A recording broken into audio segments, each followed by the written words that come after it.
Hi லக்கிட்டீஸ், இன்றைக்கி நம்ம டேயோட எஃப்எஃபானா my rocked husband episode 49 தான் பார்க்க போகிறோம்.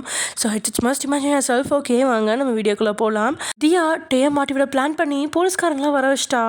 ஆரி நடுவில் பூந்து நான் பார்த்துக்கிறேன் டே, நீங்கள் கல்யாணத்தை கவனிங்க அப்படின்னு சொல்லிட்டு அனுப்பி வச்சிட்டான். அண்ட் அதோட தியா தான் அதெல்லாம் செஞ்சா அப்படின்னு சொல்லி தியாவுக்கும் ஒரு ஆப்பு வச்சுட்டான். அண்ட் நீங்கள் ஏதோ காரில் வரப்போ தியாவுக்கு ஏதாவது ஆயிருமோ அப்படிங்கிற பயத்தில் டேவை போட்டு நச்சரிக்க உங்ககிட்டயும் ஃபர்ஸ்ட் நைட் அது இதுன்னு சொல்லி உங்களையும் பயமுறுத்தி வச்சிட்டான்.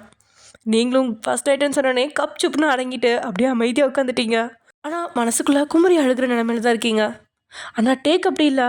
ஆரி ஓரளவுக்கு பிரச்சனையை சமாளிச்சிட்டான். இருந்தாலும் யாராவது கைது செய்ய வர்றதுக்கு முன்னாடி டே உங்கள் கழுத்தில் தாலி கட்டினா ஒரு பிரச்சனை ஓஞ்சிரும் அப்படிங்கிறதுனால அடுத்ததாக டிரைவரை பார்த்தவன் ஃபாஸ்ட்டாக ஓட்டுவியா மாட்டியா, போலீஸ்காரங்க வர்றதுக்கு முன்னாடி கல்யாணத்தை முடிக்கலான்னு பார்த்தா நீ ஓட்டுற ஓட்டத்துக்கு உன்னை தூக்கி போட்டு மிதிக்கலாம் போல இருக்கு, ஒழுங்கா காரை இன்னும் ஃபாஸ்ட்டாக ஓட்டு அப்படின்ட்டு சத்தம் போடவும் இவ்வளோ நேரம் 50 கிலோமீட்டர் வேகத்தில் போயிட்டு இருந்த காரோட வேகம் 100 நெருங்குது.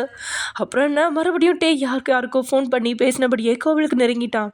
அவங்க கார்ல இருந்து கீழே இறங்கவும் அவன் பக்கத்தில் வந்த மயூரி, சார் கோவிலுக்குள்ளே நீங்கள் சொன்ன ஃபேமிலி மெம்பர்ஸ் மட்டும்தான் அலோவ் பண்ணியிருக்கோம், மீதியெல்லாம் பக்கத்தில் இருக்க 5 ஸ்டார் ஹோட்டலில் இருக்காங்க.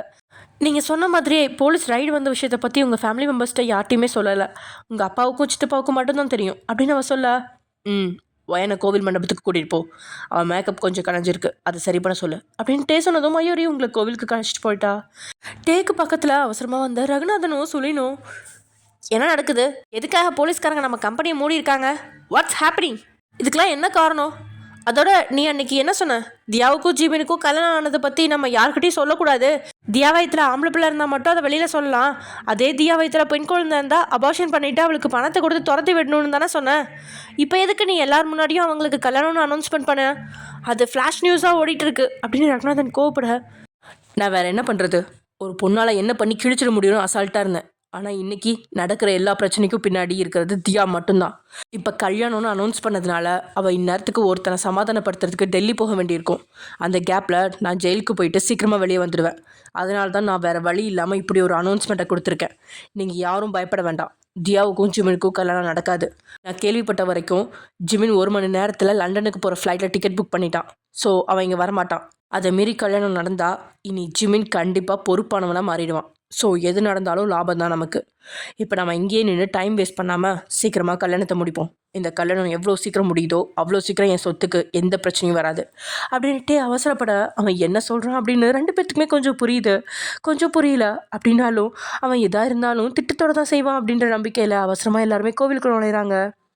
இங்கே வீட்டில் ஜிமினோட பெட்ரூமில் தியா வந்து பார்க்குறா. ஜிமின் அதுக்குள்ளே ட்ரெஸ்ஸை மாற்றிட்டு ட்ராக் பேண்ட் டிஷர்ட் போட்டுட்டு ஒரு பையன் எடுத்தபடி அதுக்குள்ளே பணத்தையும் பாஸ்போர்ட்டையும் வச்சுக்கிட்டு அங்கேருந்து போகிறதுக்காக தயாராக வேகமாக பக்கத்தில் வந்துவ. ஜிமின் என்ன பண்ணுற அப்படின்னு கேட்க, பார்த்து தெரியல சொல்லும், ஊரை விட்டு போக போகிறேன், இனி நான் திரும்பி வர 1 மாதம் ஆகும், என்னோடய பர்சனல் நம்பர் கண்ணம்மா கிட்டே இருக்கு, உனக்கு ஏதாவது அவசரம்னா மட்டும் எனக்கு ஃபோன் பண்ணு, பாய் தியா அப்படின்னு சொன்னபடியே பைய முதுகில் போட்டுக்கிட்டு அவன் போகிறதுக்கு கிளம்ப வாசலில் நின்று மொத்தமாக வழிமறிக்கிறா தியா. என்ன மேடம், என்ன பிரச்சனை உனக்கு, புருஷனை வழி அனுப்பி வைக்க விருப்பம் இல்லையோ, நீ ரொம்ப ஃபீல் பண்ணி கட்டிப்பிடிச்சு கண்ணீர் வடித்து என் கணத்தில் கிஸ் பண்ணியெல்லாம் வழி அனுப்பி வைக்க வேணாம், எனக்கே போக தெரியும், கொஞ்சம் விலகினா உன் மேலே டச் ஆகாமல் வெளியே போயிடுவேன், இல்லைனா நான் மோதிட்டு போகிறப்ப எங்கேயாவது டச் ஆகும், நீ தான் ஃபீல் பண்ணுவ அப்படின்னு ஜிமின் கொஞ்சம் சீரியஸாக சொல்ல, இங்கே பாரு ஜிமின், நீ எங்கேயும் போகாத, ஆக்சுவலி என்கிட்ட ஒரு பிளான் இருக்குது, நீ அதை கேட்டால் நம்ம 2 பேருக்குமே எந்த பிரச்சனையும் வராது அப்படின்னு பேசிகிட்டு இருக்கும்போதே ஜிமின் தியாவுக்கு முன்னாடி வந்து கையை நீட்டி நிற்கிறான். இங்கே பாரு தியா, உன் பிளான் எதுவாக வேணா இருக்கட்டும், ஆனால் டே அண்ணாவோட பிளான் 2 தான். ஒன்று, இந்த கல்யாணம் நடக்கக்கூடாது, நீயும் நானும் பயந்து ஓடணும், இல்லைனா இந்த கல்யாணம் நடக்கணும், நான் பொறுப்பானவனாக மாறணும்னு எல்லாம் எக்ஸ்பெக்ட் பண்ணுறாரு, என்னால் பொறுப்பாக இருக்க முடியாது, இந்த குடும்பத்துக்காக உழைக்கவும் முடியாது, so I have to go, ஒழுங்காக வாசலை மறைக்காமல் வழியை விடு, எனக்கு ஃப்ளைட்டுக்கு டைம் ஆகுது அப்படின்னு ஜிமின் சொல்ல, இங்கே பாரு, உன் அண்ணாவுக்கு பயந்து ஓடலாம் முடியாது, நம்ம 2 பேரும் தைரியமாக இப்படியே நின்னா தான் என்ன வேணால் பண்ண முடியும், நான் இங்கேருந்து உன்னை அனுப்பவும் மாட்டேன், 1 இன்ச் நகரவும் மாட்டேன் அப்படின்னு தியா பேசிகிட்டு இருக்கும்போதே ஜிமின் இன்னொரு காலை எடுத்து முன்னோக்கி வைக்க 2 பேரோட தேகமும் மோதுற மாதிரி வர தியா பயத்தில் விளக்கிட்டா. அவளை பார்த்து நக்கலாக சிரிச்சவன், என்ன தியா நகர மாட்டேன்னு சொல்லிட்டு நான் ஒரு கால் எடுத்து முன்னாடி வச்சதுக்கே 5 ஸ்டெப் பின்னாடி போயிட்டா, இந்த டைலாகெல்லாம் ரொம்ப டூ மச்சா இல்லையா, இங்கே பாரு, நீ என்ன வேணால் பண்ணு, நான் 1 மாதத்துக்கு அப்புறம் தான் வருவேன், வரப்ப உனக்கு சாக்லேட் வாங்கிட்டு வரேன், பாய் அப்படின்னு சொல்லிட்டு அவன் அங்கேருந்து அசால்ட்டாக நகர வேகமாக அவன் கையை பிடிச்சவ அவன் கோபமாக திரும்பும்போது அந்த நொடியிலேயே அவன் நெஞ்சில் தலையை சாச்சிட்டா. தேகங்கள் துளியும் மோதல. ஆனால் அவளோட தலை மொத்தமாக அவன் நெஞ்சில் சாய ஜிமினுக்கு என்ன நடக்குது அப்படின்னே புரியாமலே அவன் இதே துடுப்பு ஹை ப்ரெஷர் குக்கரை போல இருக்கிறது. இருந்தாலும் இது போன்ற உணர்வுகளை வளர்க்க விரும்பாதவன் தியா ஒழுங்கா விலகு அப்படின்னு டெரராக சொல்ல முடியாது ஜிமின், எனக்கு வேற வழியே இல்லை.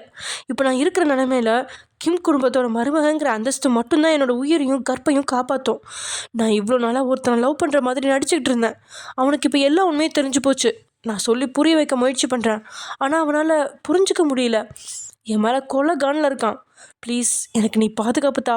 நீ ஊரறிய என் கழுத்தில் கட்டுற தாலி மட்டும்தான் எனக்கு பாதுகாப்பு, இல்லைனா நான் ரொம்ப மோசமான வாழ்க்கையை வாழ வேண்டியிருக்கும் அப்படின்னு சொன்ன தியாவோட கண்கள்ல இருந்து அவளை அறியாமலேயே கண்ணீரும் தாறுமாறாக வடிஞ்சு அவன் ட்ரெஸ்ஸை ஈரமாக்கிடுச்சு. அவனால் தியாவோட நிலைமையை நினச்சா கவலையாக தான் இருக்குது. அதுக்காக இந்த கல்யாணத்தை ஊர் அறிய நடத்தணும் அப்படின்ற ஆசை இல்லை.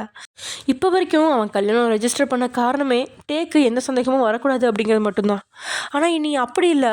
ஊரறிய கல்யாணம் நடந்தால் ஒரு வருஷத்தில் விவாகரத்து வாங்கும்போது பல பிரச்சனைகள் எழும்பும். எல்லாத்தையும் விட தியாவோட குணமும் அவனுக்கு கொஞ்சம் தெரியும். பொறுப்பை தான் எதிர்பார்ப்பா. ஒருவேளை ஏதாவது ஒரு இடத்துல தியா ஜிமினை காதலிக்க ஆரம்பிச்சிட்டா அப்படின்னா நிச்சயம் அவனை பொறுப்பான கணவராக மாற்ற முயற்சிப்பா.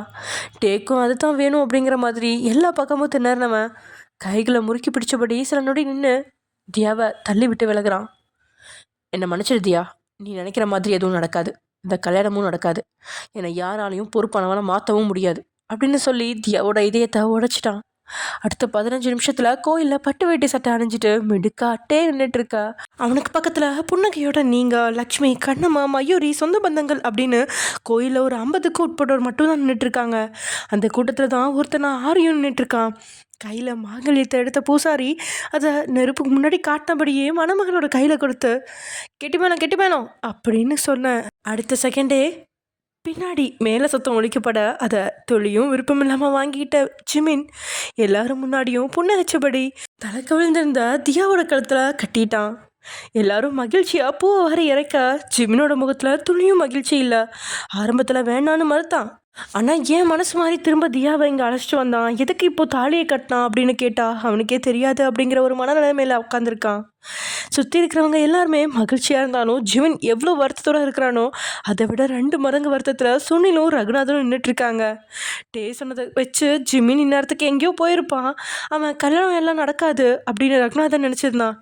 அதே போல தான் ஜிமினுக்கு வேற ஒரு பிஸ்னஸ் மேனோட மகள் கூட திருமணத்தை முடிச்சு கோடிக்கணக்கான பணத்தை வாங்கலாம் அப்படின்னு சுனில் நினச்சிருக்க 2 பேரோட எண்ணமும் தவிடுபொடி ஆயிடுச்சு.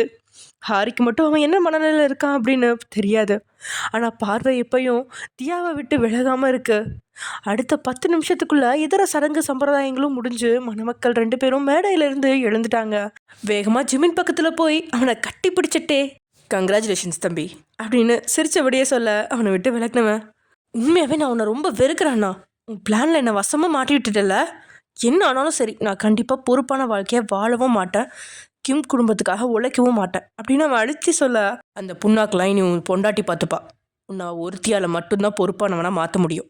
கூடிய சீக்கிரம் கிம் கம்பெனியோட சிஇஓவாக மாறுறதுக்கு என்னோட வாழ்த்துக்கள் அப்படின்னு சொல்லிட்டு அவனை விட்டு விலகுறான். ஜிமினோட முகத்தில் அதுக்கே அத்தனை கோபம் இருக்கா. கழுத்தில் கிடந்த மாலையை கழட்டிட்டு அங்கே போய் ஒரு ஓரமாக நின்றுட்டான். அடுத்தது தியாவும் நிற்க அவளை பார்த்து மேலோட்டமாக சிரிச்சவன் கங்க்ராச்சுலேஷன்ஸ் தியா அப்படின்னு சொல்ல தேங்க்யூ மாம்ஸ். இப்போ நான் கிம் குடும்பத்தோட 2வது மருமக, அதுவும் ஊர் அறிய அஃபீஷியலாக. ஸோ வருண்றியோங்கிற ஒரு சின்ன ஆப்பு உங்களை தேடி வருது. என்னை ப்ரொடெக்ட் பண்ணிவிடுங்க சரியா மாம்ஸ் அப்படின்னு தியா தனக்கு வர்ற ஆப்பை அப்படியே டேப்பை திருப்பி விட்டுட்டா. எப்படியும் ஜிமினுக்கு வாக்கு கொடுத்துருக்கான் தியாவுக்கு எந்த ஆபத்தும் வராமல் பார்த்துப்பேன் அப்படின்னு. இதனால் ஒரு நொடி கோபம் எட்டி பார்த்தாலும் பொறுமை காத்து சிரிச்சவன் அஃப்கோர்ஸ் உன்னை நான் ப்ரொடெக்ட் பண்ணுறேன். பட் நீ என்னை அரெஸ்ட் பண்ணணுன்னு பிளான் போட்டியே அதெல்லாம் ஃப்ளாப் ஆயிடுச்சு. ஸோ என்னை யாரும் அரெஸ்ட் பண்ண வரப்போகிறதில்ல. ஏன் தெரியுமா, அதை நிற்கிறாரு மிஸ்டர் ஆரி. எனக்கு பதிலாக அவரோட கம்பெனி மெம்பர்ஸ் தான் இந்த தப்பு பண்ணாங்கன்னு ஃபேக்காக ரெடி பண்ணி என்னை இந்த பிரச்சனையிலேருந்து காப்பாற்றி 15 நிமிஷம் ஆச்சு. நீ எந்த இடத்துல டைவர்ட் ஆனியோ அந்த இடத்துல நான் ஸ்டடி ஆகிட்டேன். ஸோ என் கல்யாணத்தை சந்தோஷமாக பாரு அப்படின்னு சொல்லி சிரிச்சவன் தியாவோட கண்ணு முன்னாடியே உங்களோட கையை பிடிச்சி இன்னொரு அக்னி குண்டத்துக்கு பக்கத்தில் உட்காந்துட்டான். உண்மையில் டே தப்பிச்சிட்டானா அப்படிங்கிற மாதிரி அதிர்ச்சியான தியாவோட பார்வை தூரத்தில் நாரிய பார்க்குது. கருப்பு நிற கோட் சூட்டில் சாதாரணமாக நின்னாலும் அவன் பார்வை மொத்தமாக தியா மேலே படர்ந்து இருக்க அவனை நேற்று கிளப்பில் வச்சு பார்த்த ஞாபகம் தியாவுக்கு வந்துருச்சு. யாரா இவன், நேத்திக்கு அசால்ட்டாக துப்பாக்கி வச்சுருந்தான், இன்னைக்கு டேவை அசால்ட்டாக எவ்வளோ பெரிய பிரச்சனையிலேருந்து காப்பாற்றிருக்கான். இது எப்படி சாத்தியம் அப்படிங்கிற மாதிரி தியாவோட பார்வை அனலாம் ஆரியை முறைக்குது. ஆனால் ஆரிக்கு அப்படி இல்லை. தியா தன்னை இப்படி முறைக்கிறத பார்க்கும்போது தான் அவன் உதட்டில் ஒரு புன்னகை. சுற்றி இருக்கிறவங்கள ஒரு நொடி பார்த்துட்டு தியாவை பார்த்து ஹாய் அப்படின்னு அவன் கை காட்ட தியாவோட கோபம் இன்னும் கொப்பளிக்கா வெளிப்படையாக காட்டிக்கொள்ள முடியாமல் கையை முறுக்கி பிடிச்சபடி பார்வையாக அங்கிருந்த டேபுக்கம் திருப்புறா. முகூர்த்த நேரம் முடிய இன்னும் 15 நிமிஷம் மட்டும்தான் இருக்கிறதுனால பெருசாக எந்த ஒரு சம்பிரதாயங்களும் இல்லை. வேக வேகமாக வயன் டேவோட திருமண ஏற்பாடு தொடங்கிடுச்சு. ஜிமின் தியாவோட கழுத்தில் தாலி கட்டும்போது நீங்கள் உண்மையில் அவ்வளோ மகிழ்ச்சியாக இருந்தீங்க. ஆனால் தான் கழுத்தில் ஒருத்தன் தாலி கட்ட போகிறான் அப்படின்னு உங்களோட மனசில் மகிழ்ச்சியே இல்லை. முதலாக அவன் தாலி கட்டின போது உங்களுக்கு அத்தனை மகிழ்ச்சி இருந்துச்சு. தனக்கு எதிர்பாராத வாழ்க்கை, தன்னை படிக்க வைக்கிற கணவர், அக்கறையான கணவர் அப்படின்லாம் கொடி கட்டி பறந்த உங்களோட மனசு இன்னைக்கு மறுபடியும் அவனோட கூண்டில் மாட்டிக்க போகிறோம்.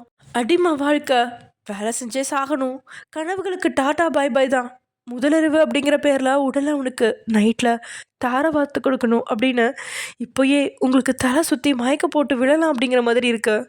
இப்போது டேக் இருக்கிற மனநிலைக்கு இன்றைக்கி நீங்கள் மயங்கி விழுந்தால் கூட உங்கள் கழுத்தில் தாலியை கட்டி கொண்டு நேராக வீட்டுக்கு கொண்டுட்டு போய் கட்டிலில் போட்டு முதலிரவை முடிச்சிடுவோம் போல்.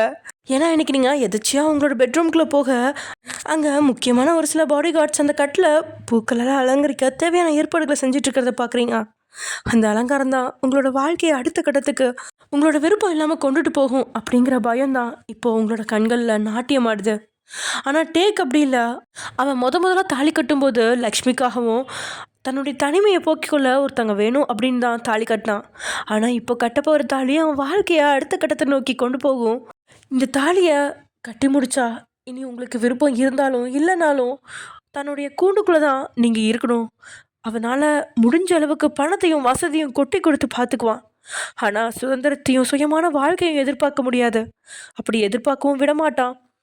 அதோட இந்த முறை காலதாமதம் செய்யாமல் உங்களுக்கு ஒரு குழந்தையை கொடுத்து நிரந்தரமாக தன்னோட இருக்க வைக்க வேணும் அப்படின்னு முடிவோடு தான் உங்களோட கழுத்தில் கட்டுற மாங்கல்யத்தை எப்போ புரோகிதர் தன்னோட கையில் தருவார் அப்படின்னு எதிர்பார்த்து காத்திருந்தவன் அந்த அக்னி குண்டத்து நெருப்பு வழியாக எதாச்சியாக நிமிர்ந்து பார்க்குறான். அந்த நெருப்புக்கு முன்னாடி கொஞ்சம் தள்ளி ஒருத்தர் நின்றுட்டுருக்கான். வெள்ளை சட்டை, கருப்பு நிற பேண்ட் அப்படின்னு ஃபார்மல் உடையில் கையில் ஒரு காகிதத்தோடு நின்றுட்டுருக்குற அவனை பார்த்த டேக்கு அவ்வளோ கோவத்தில் அப்படியே முகம்லாம் சிவக்குது. கொலவெறியா அப்படியே எழுந்துட்டான். அங்கே இருந்த கத்தியையும் கையில் எடுத்துவன் ராகவ் அப்படின்னு சொன்னபடியே பல்ல கடிச்சிட்டு நிற்க டேயோட கோபத்தை எதிர்கொள்கிற அளவுக்கு தைரியமாக தான் டேக்கு முன்னாடி ராகவ் நின்றுட்டுருக்கான்.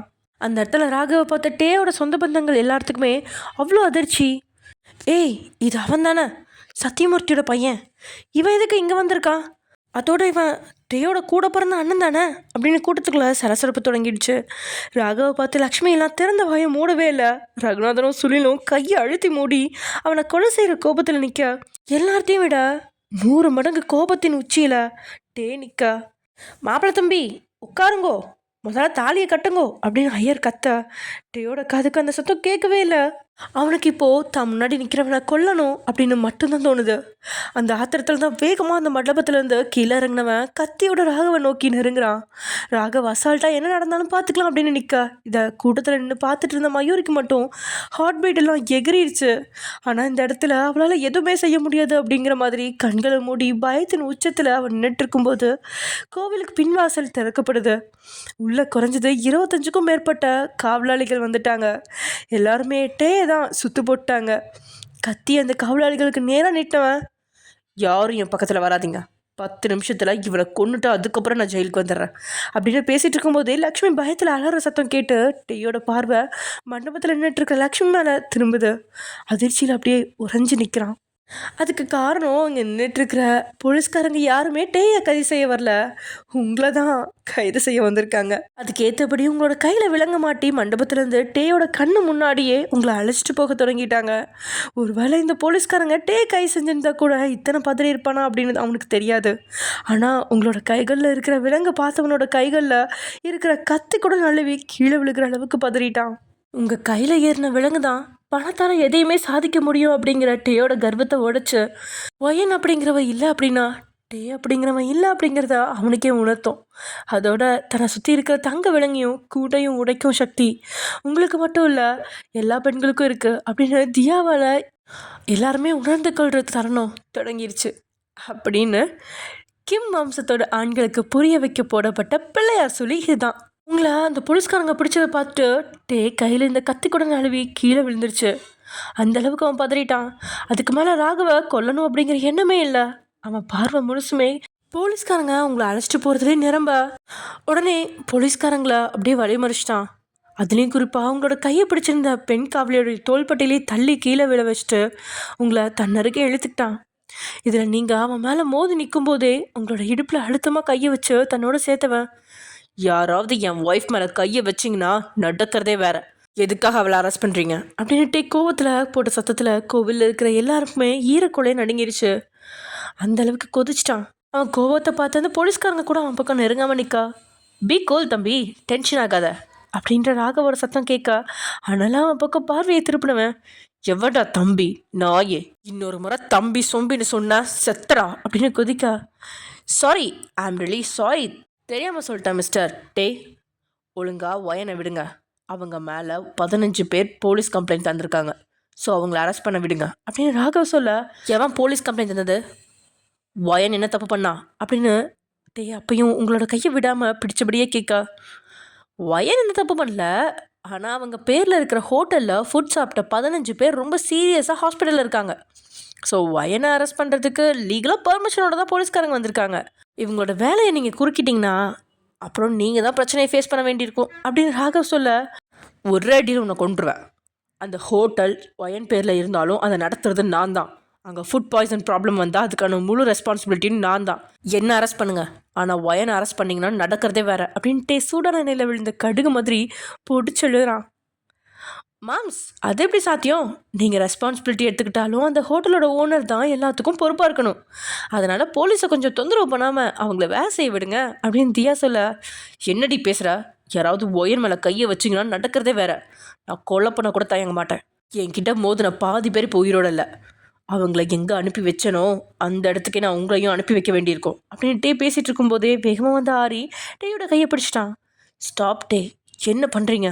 டிவி லைவ்ல நீங்கள் பேசுகிறது ஓடிட்டுருக்கு. அவசரப்பட்டு வாயை விட்டு வாழ்நாள் முழுக்க ஜெயிலில் கிடக்காதீங்க அப்படின்னு ஆரி எச்சரிச்சதுக்கப்புறம் தான் டே கொஞ்சம் உஷாராகி வாயை மூடிட்டான். ஆனாலும் அவ்வளோ சீக்கிரம் அவன் அவங்கள விட்டுறதுக்கு தயாராக இல்லை. அங்கே பெரிய பேச்சுவார்த்தை பிரச்சனை அப்படின்னு எல்லாமே நடக்க டேயோட பேச்சுவார்த்தை எந்த இடத்துலையுமே பலனளிக்காமல் போயிடுச்சு. அதுக்கு காரணம் ராகவோட பேச்சு திறமை தான். டே எந்த இடத்துல உங்களை காப்பாற்ற பேசினாலும் ராகவ் வேறு விதமாக பேசி அவளை போலீஸ்காரங்க கொண்டுட்டு போகணும் அப்படிங்கிற நிலைமையில உருவாக்கி விட்டான். இப்படி ஒரு பெரிய பஞ்சாயத்தே நடக்க ஒயன் தன்னை விட்டு பிரித்து அழைச்சிட்டு போயிடுவாங்களோ அப்படிங்கிற பயத்தில் டே வெளிப்படையாகவே பணம் கொடுக்கலாம் அப்படின்னு பேரம் கூட பேசி பார்த்துட்டான். ஆனால் எதுவுமே பலனடிக்கலை. அதுக்காக அவன் உங்களை அனுப்ப துளியும் தயாராகவும் இல்லை. அவனையும் போட்டுட்டு தான் உங்களை கூட்டிகிட்டு போகிற நிலைமை வரும் அப்படிங்கிற மாதிரி எகிரிக்கிட்டு நிற்கிறான். கடைசியில் பிரச்சனை வேறு விதமாக பெருசாகிட்டு இருக்கிறத பார்த்த ஆரி தான், ப்ளீஸ் டே, நான் சொல்கிறத கேளுங்க. இப்போதைக்கு உங்கள் ஒய்ஃபை அவங்க கொண்டு போகட்டும். நீங்கள் ஓவராக ஆர்கியூமெண்ட் பண்ணிக்கிட்டு இருந்தீங்கன்னா உங்களையும் சேர்த்து போலீஸ்காரங்க அரெஸ்ட் பண்ணுவாங்க. நீங்கள் ஒயனை அனுப்பி வச்சுட்டு அவங்க போலீஸ் ஸ்டேஷனில் போய் சேர்கிறதுக்கு முன்னாடி உங்கள் பவரை யூஸ் பண்ணியே வெளியில் எடுத்துடலாம் அப்படின்னு பல வாரம் பேசினதால உங்களை அனுப்பி வைக்க சம்மதிச்சிட்டான். ஆனாலும் உங்களோட இடுப்பில் பிடிச்சிருந்த அந்த பிடியை மட்டும் அவனால் விளக்கவே முடியல. ஆரி சொன்னதை வச்சு பார்த்தா 10 நிமிஷத்தில் உங்களை வெளியில் எடுத்துடலாம் தான். ஆனால் அவனுக்கு ஏதோ ஒரு தப்பாக நடந்துருமோ, ஒயன் தன்னை விட்டு பிரிஞ்சு போய் மறுபடியும் தான் வாழ்க்கை இருட்டாக முடிஞ்சுவிடுமோ அப்படிங்கிற பயத்தில் உங்களோட இடுப்பை பிடிச்சிருந்த பிடியை அவன் விடவே இல்லை. இங்கே இவ்வளோ கலவரம் நடக்குது, போலீஸ்காரங்க தன்னை கைது செய்ய போகிறாங்க அப்படின்லாம் நீங்கள் துளியும் பதட்டப்படாமல் இடுப்பில் இருக்க டேயோட கை கொடுக்குற அழுத்தத்தில் ஒட்டியான உடைஞ்சு உங்களோட இடையை லேசாக கீறி வலியை கொடுக்க அந்த வழியில் தான் நெளிஞ்சிக்கிட்டு நிற்கிறீங்க. ஓகே சார், நான் நீங்கள் சொன்னதுக்கு சம்மதிக்கிறேன். ஒயனை நீங்கள் அரெஸ்ட் பண்ணிக்கலாம், பட் நான் உங்கள் கூட அனுப்பி வைக்க மாட்டேன். நானே ஒயனை பத்திரமா போலீஸ் ஸ்டேஷனில் கொண்டு வந்து ஒப்படைக்கிறேன். ப்ளீஸ் இதுக்கு மட்டும் எனக்கு பெர்மிஷன் தாங்க அப்படின்னு கொஞ்சம் இறங்கி வந்து கெஞ்சிட்டான் டே. டேயோட கெஞ்சலை யாருமே எதிர்பார்க்கல. சொந்த பந்தங்கள் எல்லாத்துக்கும் அவ்வளோ அதிர்ச்சி. ஒரு சில விஷயமா இருந்தாலும் அடக்குவானே தவிர கெஞ்சவே மாட்டான், இறங்கி வரவே மாட்டான். அப்படிப்பட்டவன் இன்னைக்கு உங்களுக்காக கெஞ்சுவதை பார்த்து உண்மையில இவன் டே தானா அப்படின்னு வியந்து நிற்கிறாங்க. ஆனால் அங்கே இருக்கிற போலீஸ்காரங்க எல்லாருமே ஒரு நொடி ராகவ் பக்கம் தான் பார்க்குறாங்க.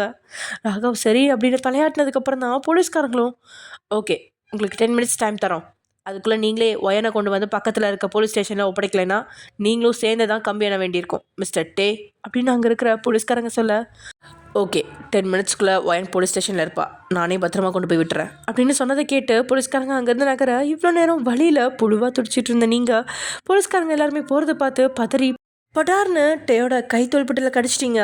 அதுவும் நீங்கள் அத்தனை பலமாக கடிச்சதில் ஒரு நொடி உங்களோட இடுப்பில் பிடிச்சிருந்த டேயோட கை விடுபட மின்னல் வேகத்தில் ஓடுன நீங்கள் அங்கே இருக்கிற போலீஸ்கார ஊற்றி கையை பிடிச்சி, அக்கா நான் உங்கள் கூடவே போலீஸ் ஸ்டேஷனுக்கு வந்துடுறேன், எனக்கு இவர் கூட வர பயமாக இருக்குது, என்னைய கூட்டிகிட்டு போயிருங்க, என் புருஷன் ரொம்ப கொடுமைப்படுத்துறாரு, உங்களுக்கு நம்பிக்கை இல்லைனா என் உடம்பை செக் பண்ணி பாருங்கள், எனக்கு இவர் கூட வாழவே பயமாக இருக்குது, என்னை கூட்டிகிட்டு போயிருங்க அப்படின்னு நீங்கள் போட்ட சத்தத்தில் அங்கே நின்ன சொந்த பந்தங்களுக்கு மட்டும் இல்லை டேக்கே நெஞ்சு வலி வந்துருச்சு.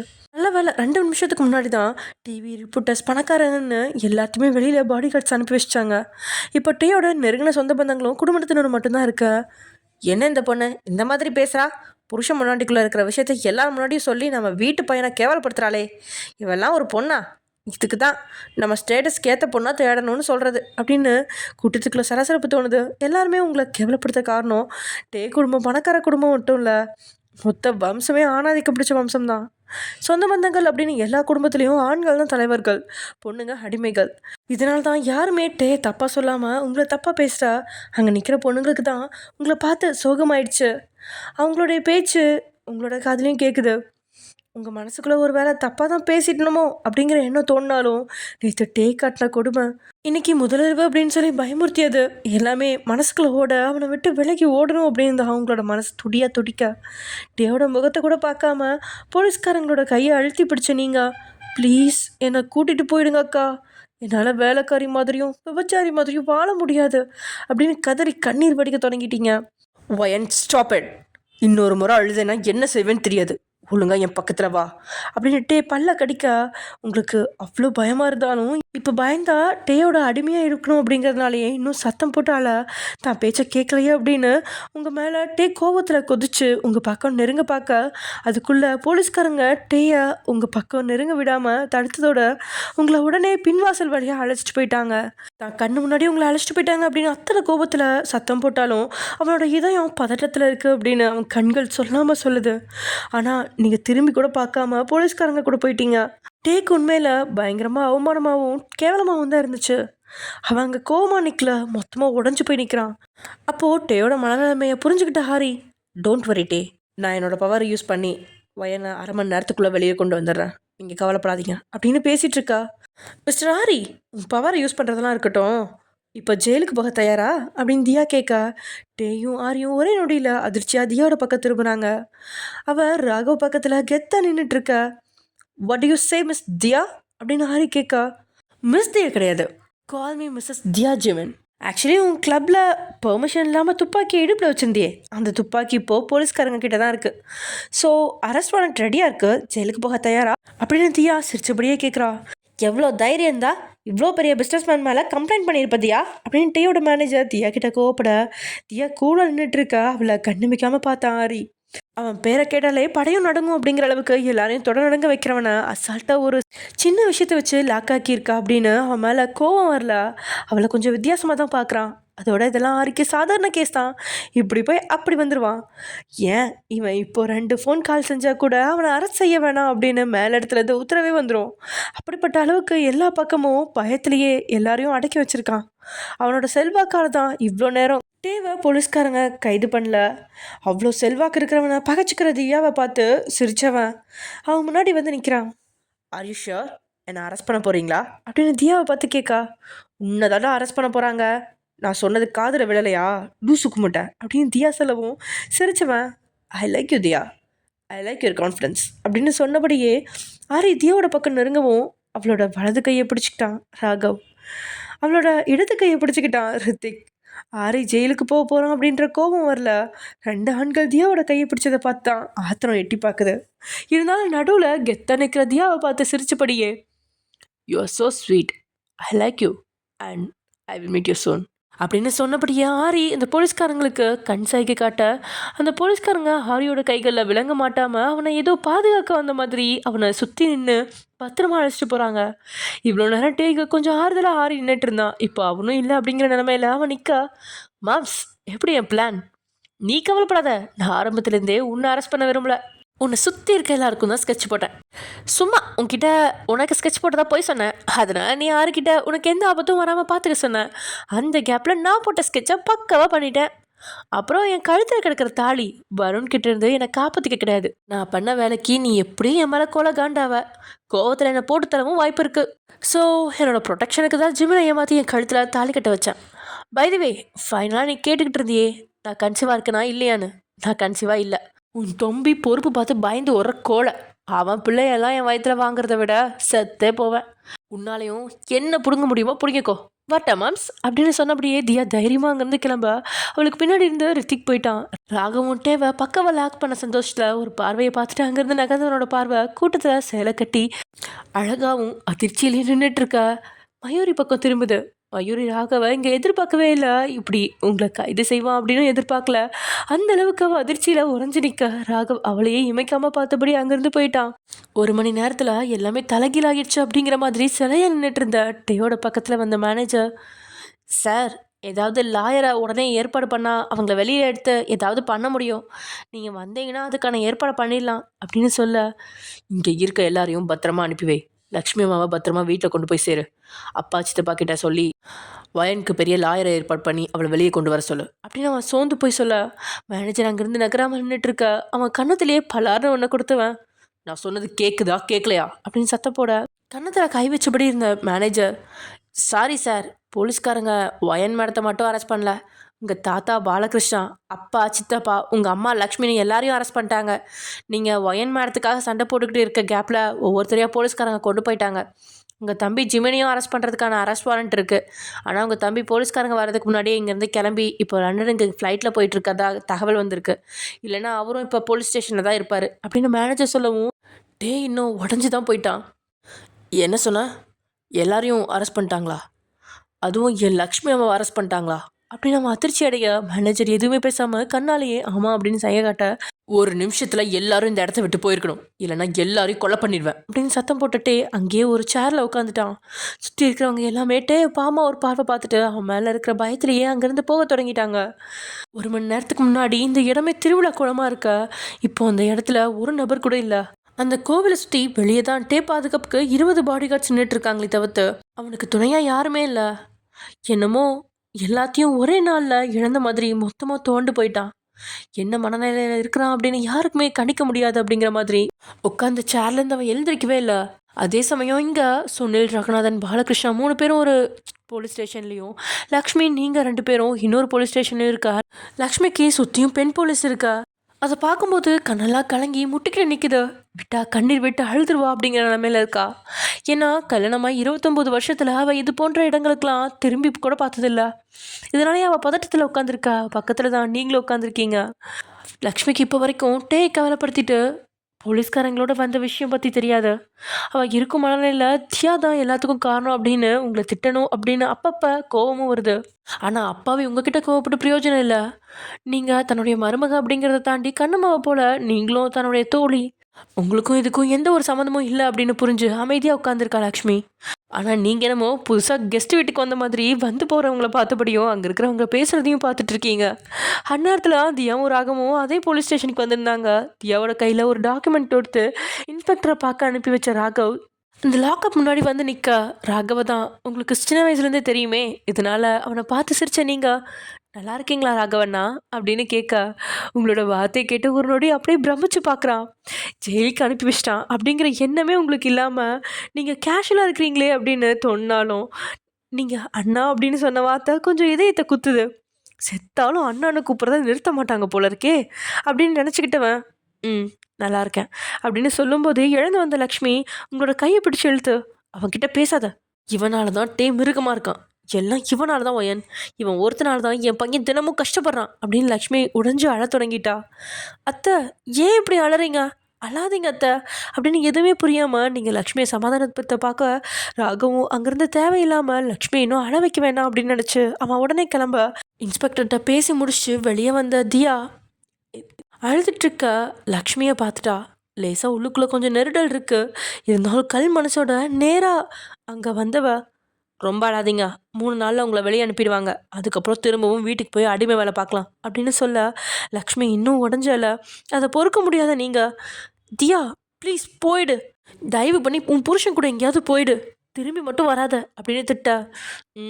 இப்போ போகிறேன், ஆனால் திரும்பி வருவேன். நீ ஜெயிலேருந்து வெளியில் வரப்ப உன் வாழ்க்கையில் எதையும் மாற்ற முடியலன்னாலும் ஏதாவது ஒரு விஷயத்த நான் மாற்றிருப்பேன். உனக்கு என்ன நடந்தாலும் அது நல்லதுக்குன்னு மட்டும் நினச்சிக்கோ அக்கா, என்ன நீ நம்பு அப்படின்னு சொன்னபடியே தியாவும் அங்கேருந்து உடனே கிளம்பிட்டா.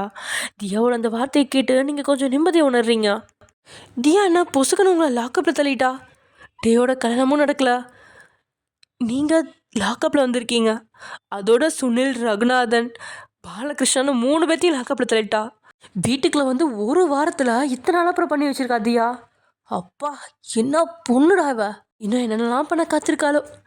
ஓகே ஃப்ரெண்ட்ஸ், இந்த எபிசோட முடிச்சுக்கலாம். நெக்ஸ்ட் எபிசோட நடக்க போகுது அப்படிங்கிறத நெக்ஸ்ட் எபிசோட பார்க்கலாம். Okay bye.